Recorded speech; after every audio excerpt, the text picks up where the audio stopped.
Some people control a room without saying a word. They don't shout, they don't beg, they simply withdraw. And suddenly, everything changes. The energy shifts. People start to question, to chase, to feel. Now imagine if you did the same. If you stopped reacting to everything. If you chose silence instead of the automatic response.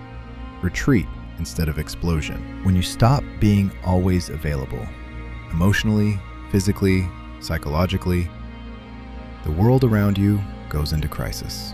Because people are used to controlling you through your reactions, your impulses, your predictability. Carl Jung said, "Everything that irritates us about others can lead us to a better understanding of ourselves." So think about this. When you become inaccessible, who really gets desperate? Who tries to provoke you just to pull some emotion back out of you? That reveals more about them than about you.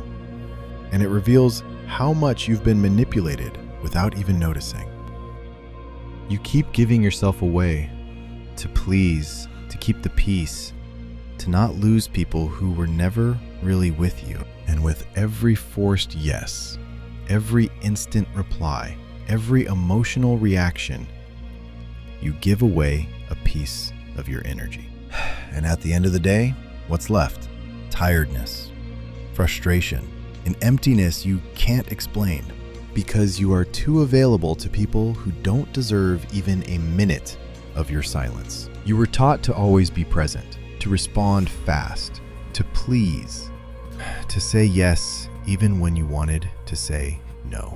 This excessive availability is not a virtue.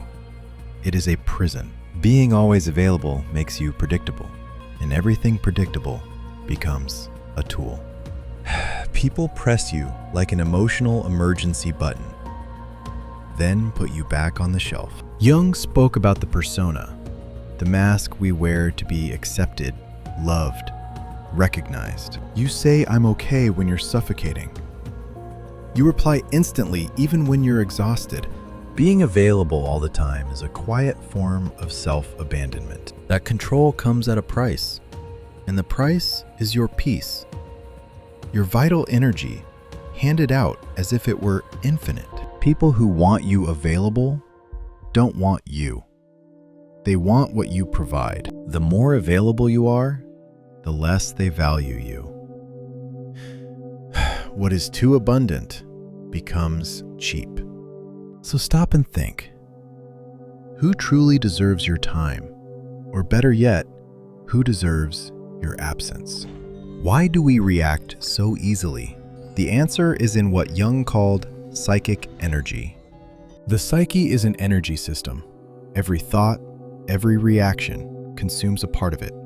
Every time you react impulsively, you waste psychic energy. Jung was clear. That which you resist persists. The more you react, the more you bind yourself. People who live emotionally drained aren't weak. They're misdirected. And the vulnerable become easy prey. The opportunists sense it. A healthy psyche knows how to keep its energy within the system. True power isn't in reacting.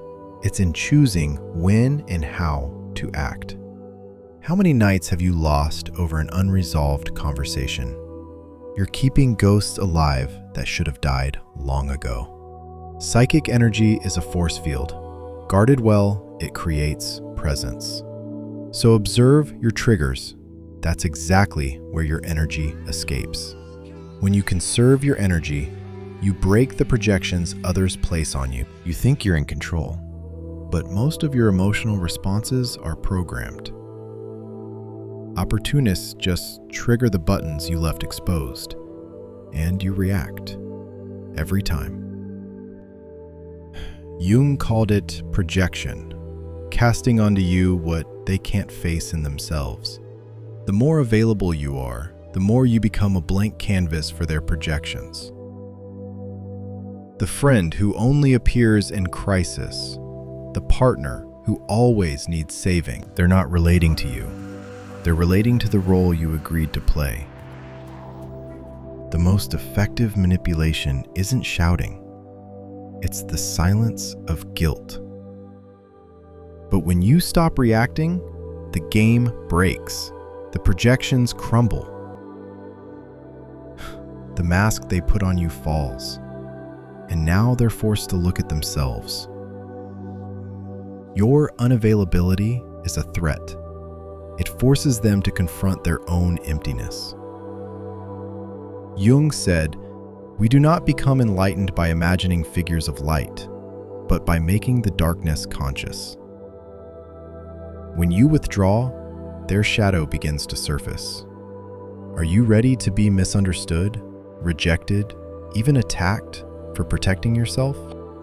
The power of silence. The modern world is loud. Everyone wants to win pointless debates, even at the cost of their own peace. But there's a power few master. The power of silence. Not absence. Amplified presence. When you stop reacting, you start observing, and you begin to see the patterns. Have you noticed how some people panic when you simply disappear? Your silence takes away their control of the story. True silence is mastery over your own energy. Jung said individuation requires this distance. Only in silence can you hear yourself. But silence has a price.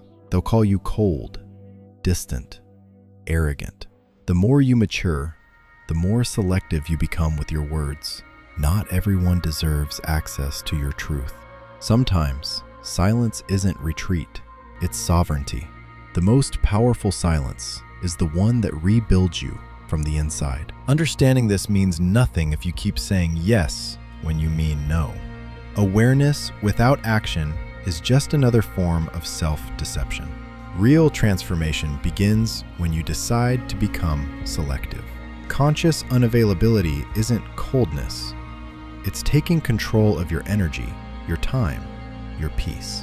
It starts with small acts, not responding instantly, breathing before reacting, leaving a conversation before it drags you into chaos. And you don't have to justify your absence.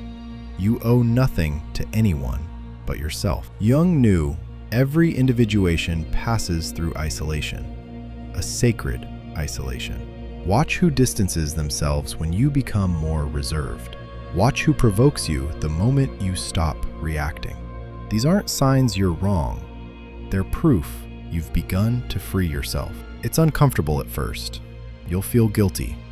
You'll think you're being selfish. But that's part of the deconstruction. When you say no to the world, you say yes to yourself. When you finally stop being available to everyone, something profound begins. First comes the silence, an uncomfortable silence that seems to scream inside you. But slowly, that silence transforms. It begins to cleanse, to calm, to heal. Then comes solitude. Not of absence, but of total presence, your own. The solitude of the strong, who no longer betray themselves to keep others close. Where there was confusion, clarity enters. Where there was anxiety, peace. Jung said individuation requires distancing from the collective, walking alone for a while.